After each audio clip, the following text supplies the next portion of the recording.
Hola, hola, compañeras y compañeros de Derecho. Ya estamos aquí una vez más con Derecho Romano 2 y estamos analizando la legislación romana en sus tópicos, en sus temas más importantes, que a pesar de los 2000 años o más tiempo que ha transcurrido, muchos de sus conceptos, de sus figuras jurídicas y de sus términos se han mantenido, se han conservado y Roma los legó al mundo occidental. Roma los legó a Europa, los legó a América, los legó principalmente a gran parte del mundo. Y aparentemente, a pesar de los años, se siguen conservando muchos términos, claro, con algunos ajustes, pero que al menos en cuanto a los conceptos, en cuanto a los términos, se siguen manteniendo. Ya en la clase anterior empezamos a analizar la importancia del derecho romano en cuanto al derecho civil. A pesar del código de Hammurabi, a pesar del decálogo, los 10 mandamientos y otros ordenamientos por escrito, fue Roma la que le empezó a poner orden al derecho. Fue Roma la que empezó a dividir derecho civil, derecho penal, derecho público, derecho privado. Fue Roma la que empezó a organizar, a estructurar debidamente los temas, los tópicos o las partes de lo que viene siendo el derecho en general. Fue Roma la que empezó a darle mayor precisión a los conceptos, a los términos jurídicos propios de lo que viene siendo esta profesión, esta ciencia de la cual usted se va a convertir, Dios mediante, en un futuro muy próximo, en todo un experto, en todo un especialista. Vimos también que uno de los temas que hábilmente manejaron los romanos fue la propiedad. El jus frutendi, el jus abutendi, el jus demás. Los derechos que implica la propiedad como un derecho absoluto, como un derecho universal, como un derecho exclusivo y, podríamos decir, eterno que tenía la persona sobre sus bienes. Que si bien en estos términos no lo hemos definido actualmente, sí lo mantenemos en ese sentido. Como el derecho que tiene la persona para disponer libremente de sus bienes, de sus objetos. Si tenemos derecho de hacer lo que querramos con nuestros bienes, con nuestras propiedades, porque son nuestras propiedades, porque son nuestros bienes. Ya vimos cómo los romanos ya de antemano le estaban dando ese significado, quizás con algunos términos un poquito más amplios, pero que en esencia constituyen lo que viene siendo la propiedad, compañeros. El día de hoy, o el tema de hoy, vamos a ver otro tema muy importante que son los contratos. Los contratos. Como puedes ver, entre contratos y contractus no hay mucha diferencia, porque recuerda lo que te dije de un principio. Roma, su idioma oficial era el latín, y del latín como lengua madre derivan y surgen el español, el francés, el italiano y el portugués. Y por eso tienen la misma raíz el español y el latín, y por eso entre contractus y contratos, pues no hay mucha diferencia. Porque al tener la misma raíz y después al españolizarse o al catalanizarse el latín, pues sacamos toda la palabra contratos. Lo mismo pasó con el italiano, con el francés y con el portugués, compañeros. Los contratos son tema fundamental del derecho civil, son parte esencia del derecho civil. Y de hecho, en su momento oportuno, vamos a ver lo que significan los contratos tanto en Roma como actualmente. Y vas a ver que no hay tampoco mucha diferencia. Si bien cambian en algunos términos, en esencia, contrato en Roma y contrato en legislación actual, que es lo que vamos a ver, vienen siendo en esencia lo mismo. Para los romanos, ¿qué eran los contratos? Los contratos eran el acuerdo de voluntades entre dos o más personas para crear una o más obligaciones. A través de un contrato, los romanos se comprometían para llevar a cabo el cumplimiento de obligaciones, el cumplimiento de ciertos compromisos. Un contrato era pues un acuerdo de palabras para que los romanos pudieran cumplir sus obligaciones, sus compromisos y por tanto formalizar lo que venía siendo su palabra. ¿Qué son los contratos para los romanos? Es el acuerdo de voluntades, la organización de voluntad entre dos o más personas para crear una o más obligaciones. A través de esta figura, los romanos formalizaban sus compromisos, los romanos formalizaban sus obligaciones y le daban, por tanto, esa formalidad que requerían dichas operaciones o dichas transacciones o dichas negociaciones. Fíjate bien en la definición de los romanos, que ahora que veamos la definición actual o vigente, es muy parecida, muy semejante a la misma. Reitero, ¿Qué eran para los romanos los contratos? Eran el acuerdo de voluntades entre dos o más personas para crear una o más obligaciones. Abusados con esta definición. Requisitos. Ya Roma desde entonces establece, como lo vamos a ver en su momento oportuno, que no es suficiente la palabra, no es suficiente el acuerdo entre las partes, sino que para que el contrato tenga formalidad, tenga validez y tenga sobre todo existencia, debería ser regulado y sancionado por la ley. Y no solamente debería ser regulado y sancionado por la ley, sino que para su validez debe tener ciertos o varios elementos o requisitos como son sujetos, consentimiento, objeto, causa y forma. Fíjate también en este detalle, fíjate también en este aspecto, porque este tipo de requisitos que los romanos exigían también pasó a la legislación actual. Y muchos de ellos, como son la forma, como son el objeto, el consentimiento y el sujeto, constituyen actualmente la esencia de los contratos. He ahí la importancia de Roma, he ahí la importancia del derecho romano, porque Roma sienta las bases, sienta los fundamentos bajo los cuales las figuras jurídicas o los fenómenos jurídicos van a tener su reglamentación.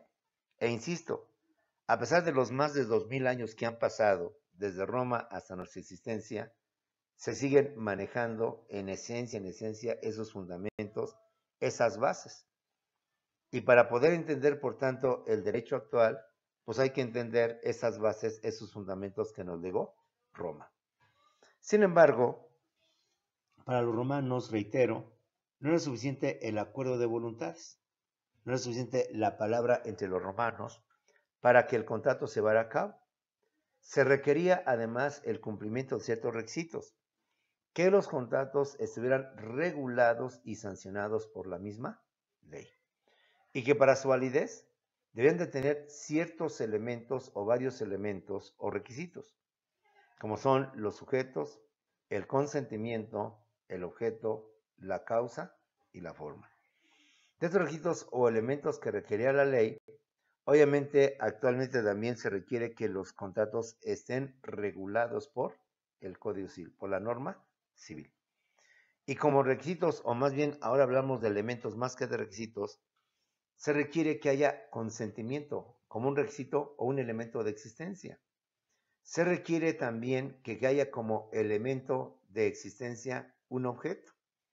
Y actualmente hablamos de un objeto directo y de un objeto indirecto, aun cuando los romanos ya desde entonces ya hablaban del objeto así a grandes rasgos. Y se requiere que haya elementos de validez. Ya los romanos también habían hablado de una forma. Y vamos a ver lo que es la forma actualmente como un elemento indispensable para que el contrato tenga validez.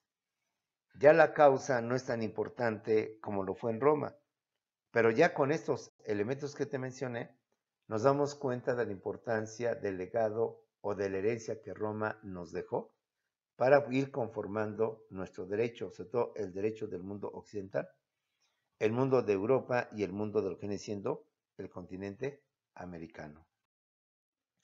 Los romanos también nos legan algo muy importante, la clasificación de los contratos. Aunque ellos manejan una clasificación propia, nosotros seguimos también manejando y sin embargo ampliamos. Los romanos nos hablan de los contratos reales, los contratos verbales, los contratos literales y los contratos consensuales. Nosotros hablamos de los contratos traslativos de dominio, contratos traslativos de uso, contratos de garantía, contratos de lo que viene siendo de servicios y de otros. Y también hablamos de contratos reales, verbales, consensuales, formales y demás situaciones. Es decir, Roma también nos legó esta parte que nosotros la hemos actualizado, le hemos dado vigencia, aun cuando en esencia se conserva el mismo término, la misma denominación o connotación de cada uno de estos aspectos. Claro, con significado diferente, pero que en esencia conserva su raíz o conserva su origen. Entonces seguimos hablando de contratos consensuales, seguimos hablando de contratos formales en lugar de verbales, y seguimos hablando de contratos virtuales en lugar de reales y otro tipo de contratos. De tal manera que para efectos del derecho romano, Ellos nos hablan de una clasificación muy propia que es la de reales, verbales, literales y consensuales. Y que en la actualidad, como vamos a ver, al hacer el comparativo entre el derecho romano y el derecho actual conforme a nuestra legislación vigente, vamos a ver esa similitud, esa semejanza o esa complementación que por razones obvias se hizo a través del tiempo, a través de la evolución del ser humano. Empecemos con los famosos contratos reales. ¿Cuáles son los contratos reales en el sentido de lo que era Roma? Son aquellos que para su perfección necesitan dos elementos. De acuerdo con el derecho romano, los contratos reales son aquellos que para su perfección se necesitaban de dos elementos. Uno, la entrega de la cosa y dos, el acuerdo de las partes. Es decir, para que un contrato tuviera por tanto su eficacia o tuviera por tanto su razón de ser, se requería la entrega de las cosas. Mientras no hubiera la entrega de la cosa, simplemente no había contrato. Había simplemente un deseo, una intención, pero no había aún el contrato.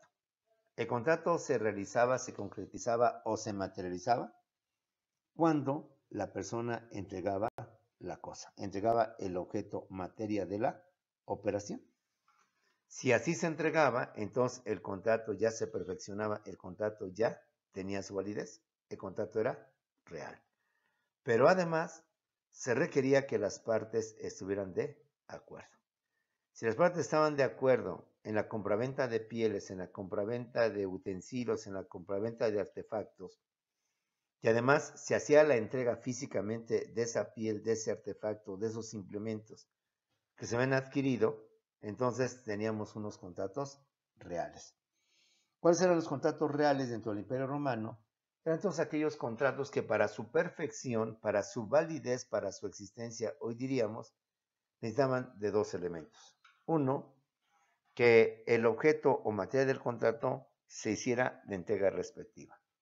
Aquí están las pieles, aquí están los artefactos, están los implementos que querías, ahí te lo estoy dando. Ya con eso se perfeccionaba el contrato y con eso se convertía en un contrato real. Pero además se requería que las partes estuvieran de acuerdo. Ve cómo ya desde aquí el consentimiento o el acuerdo de las partes es fundamental para que haya un contrato. Mientras las partes no haya un acuerdo, no hay contrato. El matrimonio, compañeros, es un contrato. Nos guste o no nos guste, es un contrato. Y si una de las partes no está de acuerdo, pues no hay contrato y no hay matrimonio. Ejemplo, sabes que actualmente el matrimonio es un acto solemne, un acto donde se requiere que las partes manifiesten expresamente, no tácitamente, su consentimiento o su acuerdo. Llegó el registro civil, palabras más, palabras menos. Si usted, señorita fulana de tal, acepta como esposo al señor fulano de tal, sí acepto. Y usted, señor fulano de tal, acepta como esposa a la señorita fulana de tal, no acepto. En ese momento dice que no hay consentimiento. Una de las partes no dio su consentimiento. Una de las partes no está de acuerdo. Y si una de las partes no está de acuerdo, porque el contrato es entre dos o más personas, como vimos al principio, y si una de las mismas dice no, pues por tanto no hay boda, no hay matrimonio y en consecuencia no hay contrato. Ve cómo ya los romanos le dan mucha importancia al consentimiento, es decir, al acuerdo de las partes. Porque para que haya un contrato se requería necesaria, forzosamente, indispensablemente, que las dos partes estuvieran de acuerdo. Si un determinado le vendo las pieles, si me gusta, en la mera hora se las doy y no sabe qué mejor no, como es típico entre nosotros de repente decirle no a la persona cuando queremos algo, no sabe qué mejor no lo compro, no mejor no lo quiero, no mejor no es esto, pues simplemente no hay contrato. Entonces repetimos, los contratos reales son aquellos que para su perfección, para su validez, para su existencia, diciéndolo en términos actuales, se necesitaban dos elementos. Un elemento, la entrega de la cosa, y segundo elemento, el acuerdo de las partes. La otra clasificación, dentro de estos contratos reales estaba el mutuo, el comodato, el depósito y la prenda, que no coinciden actualmente como se distinguen los contratos en nuestra legislación actual, pero que sí hablamos de un contrato de mutuo, de comodato, de depósito y de aprenda. Y ve ahí la terminación latina, mutuo, mutuum, comodato, comodatum, depósito, depositum y prenda, pignus. Salvo prenda y pignus, la mayoría de las demás connotaciones en latín y español son muy semejantes, son muy parecidas. Mutuo, mutuum, comodato, comodatum, depósito, depositum, prenda, pignis. Una vez, como te he dicho, el latín es una lengua madre de la cual deriva el español y otros idiomas. Tienen la misma raíz. Mutuo, mutu, comodato, comodá, depósito, deposi. Ya de ahí cambia la terminación tum, tum y tum. ¿Sí? Los romanos hacen esta clasificación de derechos reales. Actualmente nosotros hablamos del mutuo como un contrato tradativo de dominio.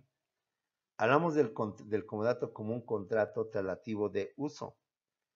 Hablamos del depósito o del depositum igual como un contrato tradativo de uso.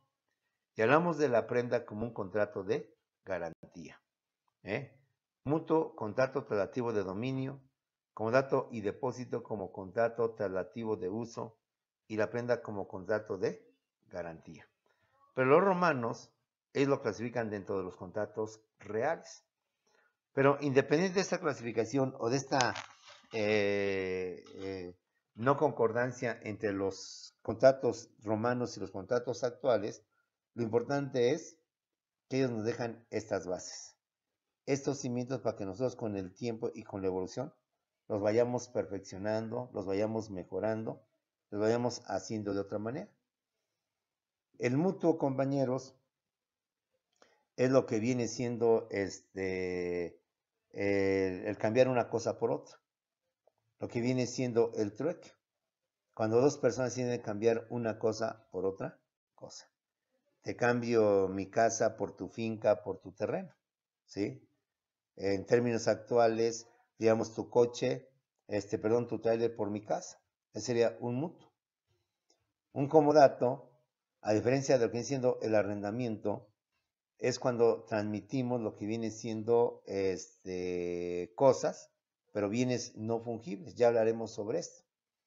Y un depósito es cuando damos bienes fungibles para que los cuiden, los conserven y después nos los regresen. Cuando al no tener dónde almacenar o guardar ciertos objetos, entonces los damos para que otra persona que tiene el lugar, el espacio, la bodega para cuidarlos y evitar su daño o deterioro, los cuidan con la obligación de que nos los devuelvan cuando se los pedimos. Y la prenda es cuando damos un bien mueble para garantizar el cumplimiento de una obligación o el pago de una prestación. Muchas veces cuando pedimos un dinero, un financiamiento, un crédito, pues el banco nos pide algo a cambio. Sí, yo te presto lo que quieras, pero ¿qué me das de garantía para el caso de que no me pagues? Pues de ahí, de esa garantía, yo me cobro lo que me debes y además me cobro los intereses. En términos actuales está la fianza, la prenda y el depósito. Los romanos hablan de la prenda. La prenda es cuando damos bienes muebles, es decir, damos objetos que pueden moverse, trasladarse de un lugar hacia otro, bien sea por sí mismos o bien de alguien. En términos actuales, ¿hablaríamos de qué? Hablaríamos de artículos o aparatos electrodomésticos, refrigerador, hablaríamos de estufa, hablaríamos de equipos tecnológicos, lo que vienen siendo las computadoras, las laptops, lo que vienen siendo los coches en términos actuales. Entonces uno aprende cuando damos bienes muebles. Damos coches, damos trailer, damos aparatos electrodomésticos, pantallas, computadoras, laptop, como garantía de que sí vamos a pagar.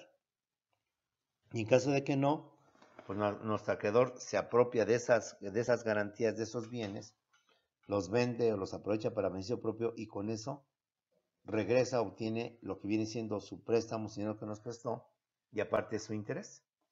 Como puedes ver, ya desde entonces los romanos nos hablan de este tipo de contratos: el mutuum, el comodatum, el depositum y el pignus, como contratos reales.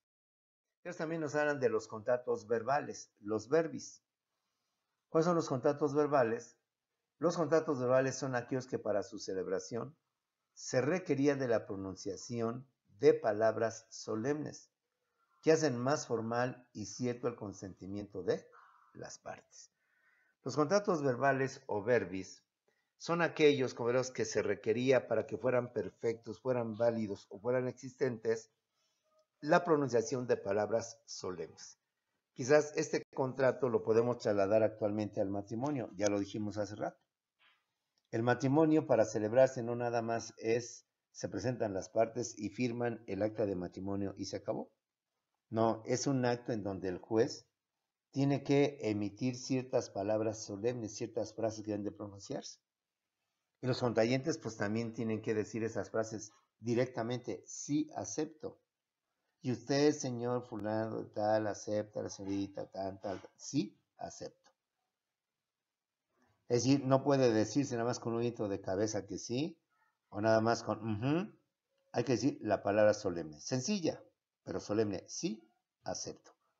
Y el juez, terminando el matrimonio o la unión, tiene que decir también las palabras solemnes. Palabras más, palabras menos. Y a nombre de la ley y de la sociedad, los declaro marido y mujer. Nada de que, bueno, se acabó muy bien, pues esto fue todo, nos vemos. No. Un acto protocolario, un acto solemne, palabras solemnes, para que el contrato sea perfecto, el contrato tenga validez, el contrato sea existencia. Como puedes ver, en el contrato de matrimonio se utilizan este tipo de pronunciaciones, de palabras solemnes, de palabras formales para que el contrato tenga justamente esa validez, independientemente de que lo hagan ante el juez, de que lo hagan parados, de que lo hagan ante testigos, de que les digan que tienen que firmar. La solemnidad ante todo es importante, ¿sí? La solemnidad es lo que le va a dar también validez a ese contrato. Las palabras sacramentales que utiliza el juez para pedirle a los dos y la respuesta que dan los dos, aunque sean solamente sencillitas, sí acepto, son solemnes, son protocolarias. Y deben de pronunciarse o de decirse justamente para que el contrato sea perfecto, el contrato tenga su validez y por tanto hablamos de los contratos verbales o de los llamados contratos verbis, compañeros, ¿sí? Otros contratos son los contratos literales. Los contratos literales, los literis. Estos contratos eran unilaterales, de estricto derecho y solemnes. Eran aquellos que no se podían perfeccionar sino por medio de la escritura. Como puedes ver, aquí tenemos dos elementos muy importantes. Uno, eran unilaterales, es decir, intervenía una sola persona. Eran aquellos contratos en donde solamente una persona intervenía, no se requería de dos. ¿Por qué? Eran unilaterales de estricto derecho y solemnes. Así que solamente una sola persona los podía dar. Eran aquellos que no se podían perfeccionar sino por medio de la escritura. Ese tipo de contratos ha pasado a lo que hoy conocemos como el testamento, donde hace rato lo hemos mencionado, compañeros. Sabemos que el testamento es un acto unilateral. Es un contrato o un acto donde la persona, una sola, declara sus compromisos, declara la disposición de sus bienes una vez que haya muerto, una vez que haya fallecido. Estando en vida, manifiesta abiertamente lo que va a ser de su patrimonio cuando él ya no se encuentra acá. Y sobre todo, como actualmente ser por escrito. Y aquí agregaríamos algo actual ante notario público, quien le va a dar la legalidad, la certeza de que así fue la última voluntad de la persona, de que así lo quiso llevar a cabo. Ve cómo este contrato literis o literales se maneja o se hereda a nuestra legislación actual con algunos cambios, pero que en esencia viene siendo el mismo. El testamento es un acto solemne, es un acto unilateral, de estricto derecho. Es unilateral que solamente estar el testador y el notario. Nadie puede acompañar al testador. Así el testador esté enfermo, esté en la cama, esté con suero, esté con sonda, esté con lo que usted quiera. El testador de estar libre de cualquier familiar. Por aquello de que haya recibido la amenaza. Y mira, papá, y nada más no dejes a mí como heredero y vas a ver cómo te va a ir unas que vaya el licenciado. Y vas a ver que no va a dar ni tus medicinas ni nada, porque yo soy el que tienes que dejarme como heredero de la casa. Y mira, esposo, si a mí no me dejas como me heredas toda tu fortuna, vas a ver cómo te va a ir. Tan pronto se vaya el licenciado, te va a quitar el suelo, te va a dar tus medicinas para que te mueras, desgraciado. Como suele darse este tipo de amenazas o de situaciones, entonces pide que el testamento sea unilateral. Solamente el testador y el notario público. El notario público va a dar certificación, dar legalidad, dar certeza de que así fue la voluntad del testador. De que él por su propia voluntad así lo manifestó, sin presión, sin amenaza, sin que nadie estuviera. De hecho, el testador tiene que darle esa confianza al testador. Señor, estamos usted y yo solos. Lo que usted aquí disponga, usted aquí diga, nadie lo va a saber. Nadie se va a enterar a quién le deja la casa, a quién le deja el terreno. Porque solo cuando usted deje de existir, Señor, es cuando ellos se van a enterar. Pero mientras, ni yo notario, ni nadie podrá enterarse de lo que usted ha manifestado. Ahí es de que puede decir a sus parientes lo que ellos quieran escuchar, que sí les dejó ellos la casa, que sí dejó ellos el dinero. Se van a llevar una terrible sorpresa cuando usted haya fallecido y se abra el testamento y se enteren que su disposición no fue esa. ¿Por qué? Lo que usted dijo verbalmente es eso, verbal. Y como aquí lo dice, eran aquellos que no se podían perfeccionar sino por medio de la escritura. Siendo un acto unilateral en Roma, donde yo solamente declaro, entonces como comprenderás, pues ¿quién iba a ser testigo? Nadie, porque era unilateral. Entonces, para que tuviera validez en Roma, se requería que lo hiciera por escrito. Y si era de puño y letra de la persona, pues ¿quién podía haber dudado de eso? Ahora, para evitar esa situación de que, pues no, de problemitas, como ustedes saben, siempre los va a haber, entonces se pide que se haga ante notario público. Y que el notario público dé legalidad a lo que se dijo ahí. Cabe aclarar también que el notario público, antes de pedir la declaración del testador o de tomar nota de lo que es su última voluntad, debe de certificar, debe de checar de que realmente la persona está en sus 5 sentidos, está en sus cabales. No nada más es, señor, adelante, escucho cómo va a quedar lo de sus propiedades. Antes de ello tiene que dialogar con él, hacer que el testador tenga su confianza. Ya te dije, hacerle ver que, señor, no hay nadie aquí presente. Si alguien lo amenazó, alguien lo presionó, que si usted no dejaba la casa, no esa persona, olvídese. Ahorita usted diga lo que diga, nadie lo va a saber.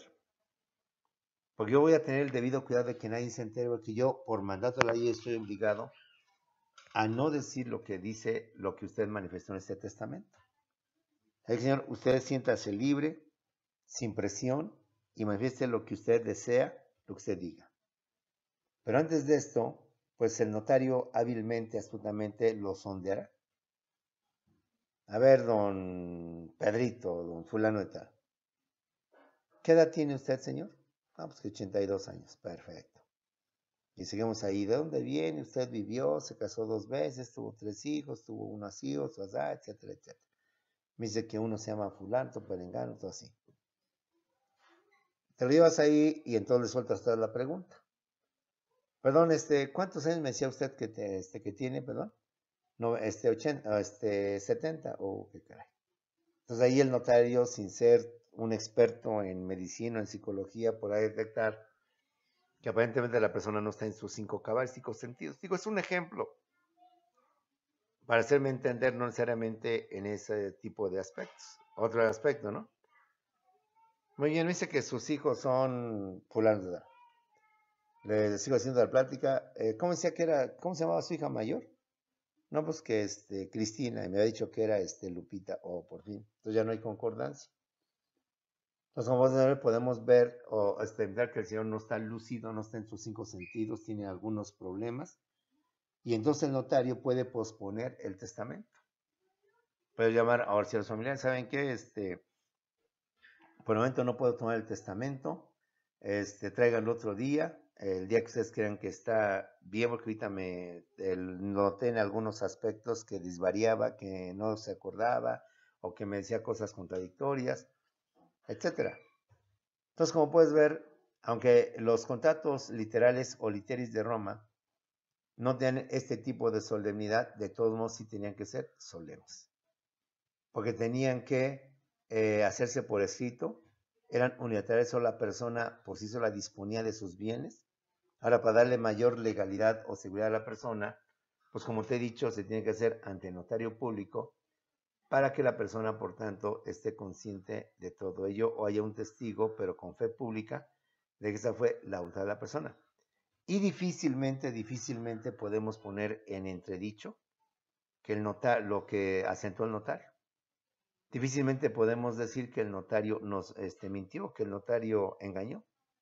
El notario está jugando su puesto, porque el notario, acuérdense que está dotado de fe pública, es decir, lo que dice el notario nadie lo puede poner en tela de juicio, salvo prueba en contrario. Y meterte con un notario, demostrarle que el notario mintió, que el notario engañó, pues es meternos un poquito en problemas, porque el notario por naturaleza tiene fe pública. Lo que él dice se acepta, salvo, y muy difícil prueba en contrario. Otra clasificación de los contratos que tenían en Roma eran los contratos consensuales. Los contratos consensuales son aquellos que para su validez se requiere únicamente el consentimiento de las partes. Con que las partes estén de acuerdo, que las partes hayan dicho que sí, se acabó. Ya el contrato es perfecto. Son aquellos que para su validez se requiere únicamente el consentimiento de las partes, tanto los presentes como los ausentes, y lo manifiesten de modo expreso o de modo tácito. Es decir, que no se requiere que pues, no te digan que sí o que lo firmen. El hecho de haber aceptado que yo le llevara tal mercancía y que él me pagara, se acabó. Ya es un contrato consensual. Y actualmente también se maneja este tipo de contratos en la actualidad, compadres. El contrato consensual. De hecho, la mayor parte de nuestras compraventas son consensuales, compañeros. ¿Por qué son consensuales? Basta simplemente el consentimiento de las partes. Ejemplo, oiga, me da una pasta de dientes, me da un jabón, ¿cuánto es? Y le pagas. Sí, bastó el simple consentimiento de las partes. Yo pedí un jabón, no pregunté su precio, porque se supone que ya más o menos lo sé. Además es la marca que yo estoy, que quiero. Me da un jabón, me lo dan, le pago y se acabó. Ni tenemos que firmar, ni tenemos que ponernos de acuerdo, ni tenemos que negociar. Simplemente son compraventas u operaciones consensuales, donde el simple acuerdo es más que suficiente. No se requiere ningún tipo de solemnidad, basta y es suficiente con que las partes expresa o tácitamente lo demuestren para que esto sea perfecto el contrato. ¿Sí? Y te decía yo que la mayoría de nuestras compraventas tienen esa cualidad, la mayoría, si no es que todas, salvo aquellas operaciones de gran cuantía, como son de casas, de coches, donde pues sí, no, nada más es el simple acuerdo. Ahí se requiere pues, toda una escritura pública en el caso de fincas, de terrenos, de casas. Pero en todas las compras que realizamos, ahí está. Cuando vamos al centro comercial y compramos y agarramos de los anaqueles, esto, aquello y demás, llegamos a la caja, la señorita o la cajera, ¿realmente quiere comprar eso? ¿Realmente quiere comprar ese jabón, ese aceite? No quiere, no, simplemente, tácitamente llego con mi carrito, saco mis productos, van pasando por la banda esa de la caja. La señorita, sin preguntarme nada, va pasando, va la máquina registrando las cantidades, al final me dice son tantos, yo sin protestar, decir que sí, que no, y por qué tanto, y por qué esto, le firmo, le pago, y se acabó el asunto. El simple acuerdo de las partes, el simple consentimiento de las partes, es más que suficiente. Sin mayores protocolos, sin mayores situaciones, sin nada, simplemente, a ver, cóbrese el refresco. Se acabó. O le doy el billete, la señora de la tienda ve que agarra un refresco, doy el billete y ella me da el cambio. Ni ella habló, ni yo hablé, nada más vio ella que tomé el refresco yo le extendí el billete, ella vio el billete, me dio el cambio y se acabó. Entonces, la mayoría de nuestras operaciones siguen siendo consensuales, la mayoría de nuestros actos jurídicos siguen siendo consensuales. Nos regimos bajo este principio en donde para su validez, para su existencia, únicamente se requiere el consentimiento, el acuerdo de las partes. Bien sea de forma expresa, de forma clara o simplemente de forma tácita. Cuando vamos al pan, la mayoría de las veces igual lo mismo. Al estar ya ahí los precios, pues agarramos 3, 4, 5, 7 piezas de pan, llegamos ante la cajera, ponemos nuestra charola y se acabó. La señorita igual agarra las pinzas, empieza a vaciar el pan en la bolsa, no nos pregunta si realmente también tenemos de chocolate, no le gustaría mejor el de chocolate, también tenemos uno de estos, no, me gustaría mejor cambiarlo por esto. Da por hecho todo, estamos de acuerdo en la calidad del pan, en el precio del pan, en sus características de la producción del pan, en el precio, en todo, se acabó el asunto. Compramos, pagamos, realizamos la operación y fue todo. No más que hacer, no más que llevar a cabo.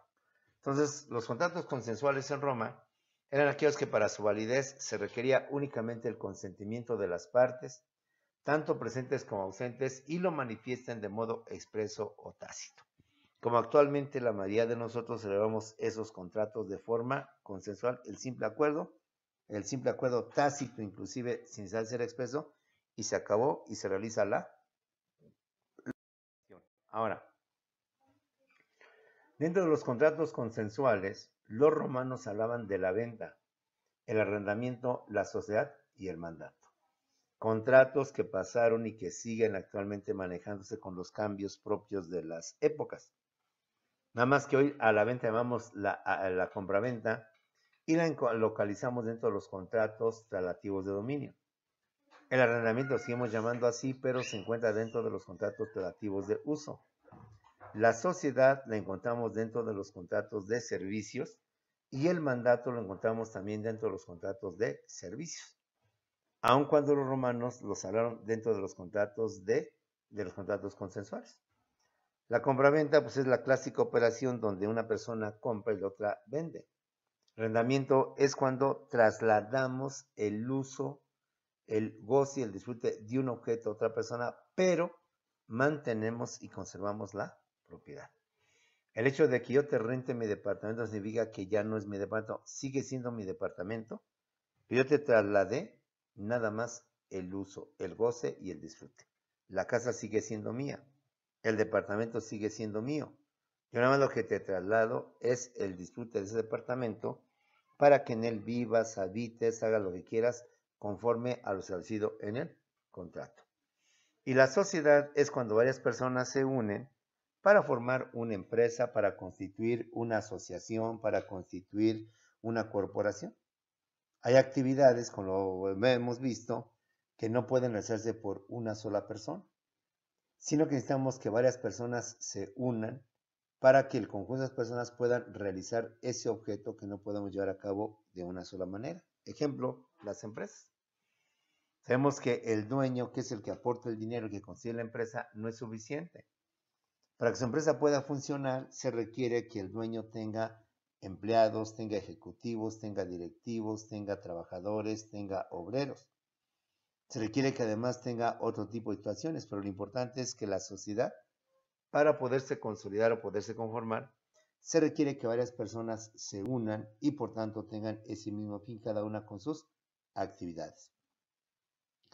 Y el mandato, como verás, es cuando una persona, el mandante, le ordena a otra persona, el mandatario, lleve a cabo ciertos actos, ciertas operaciones o negociaciones en su nombre y en su representación.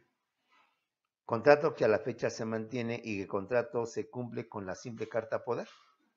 Sabemos que para ciertos asuntos con la carta poder es suficiente. Para que nosotros podamos recoger un documento de un familiar nuestro, y dependiendo del tipo de documento, con la carta poder es más que suficiente. Vengo a recoger tal documento de la persona. Su credencial, bueno, yo no soy la persona, pero mire, traigo la carta poder, donde la persona me autoriza, me faculta para que yo en su nombre de representación pueda recoger dicho documento o realizar cierto trámite. Ese contrato, aunque con el tiempo se ha perfeccionado, ejemplo, Sabemos que para efectos de mayor cantidad o de mayor cuantía o de operación de mayor cantidad no es suficiente la carta poder. Se requiere el famoso poder notarial. Y dentro del poder notarial pues tenemos el poder especial, el poder general para pleitos y cobranzas, el poder general para pleitos, cobranzas y actos de administración o actos de dominio. Como puedes ver, el mandato ya existía en Roma. Cuando yo persona, al tener varios asuntos que realizar y no poder estar al mismo tiempo en esos trámites, entonces nombro a un representante. Para que el representante, en mi nombre de representación, pueda hacer los trámites que yo no puedo realizar. Y para que esa persona que va en mi nombre y representación pueda ser acreditado y pueda ser reconocido, requiere de un documento donde yo le estoy dando esa facultad, esa autorización, ese poder a esa persona. Aunque Roma los clasifica dentro de los famosos contratos consensuales, pues obvio, ¿no? Oye, hazme este favor, el mandato de hecho es un contrato consensual. Oye, hijo, hija o quien sea, hazme el favor de hacerme esto, o ve a tal parte y tráeme esto y tráeme aquello, es un mandato. No requiere ningún contrato, no requiere ninguna formalidad, es simplemente la orden por la relación que existe entre padres e hijos suficiente.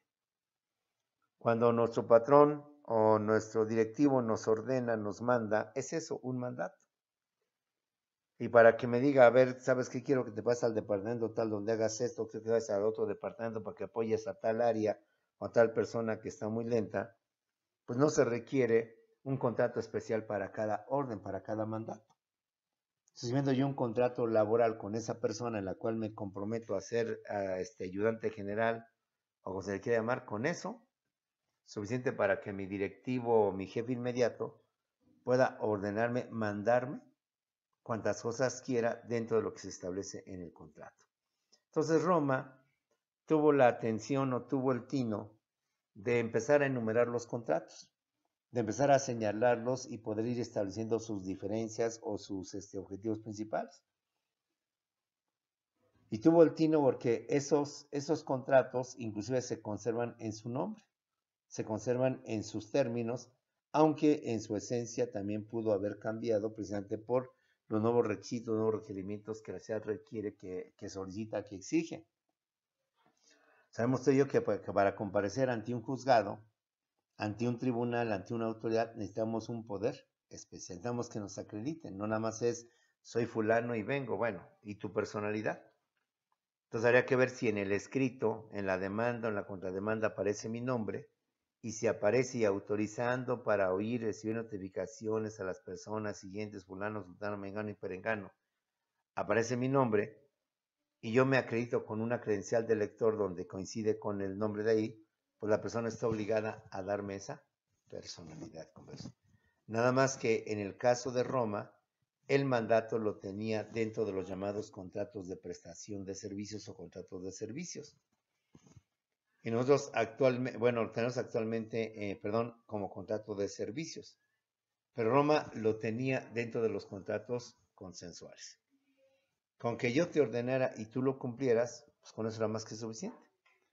Con que yo te dijera por la relación que tengo contigo como padre o como jefe o como lo que sea, para que tú acataras, obedecieras y cumplieras esa orden o realizaras ese trámite a mi nombre de representación, será más que suficiente para que el contrato se perfeccionara, se realizara, se llevara a cabo. Respecto a los demás contratos, pues no ha habido mucho cambio, se mantienen en esencia y en esencia siguen conservando ese tipo de cualidad, ¿sí?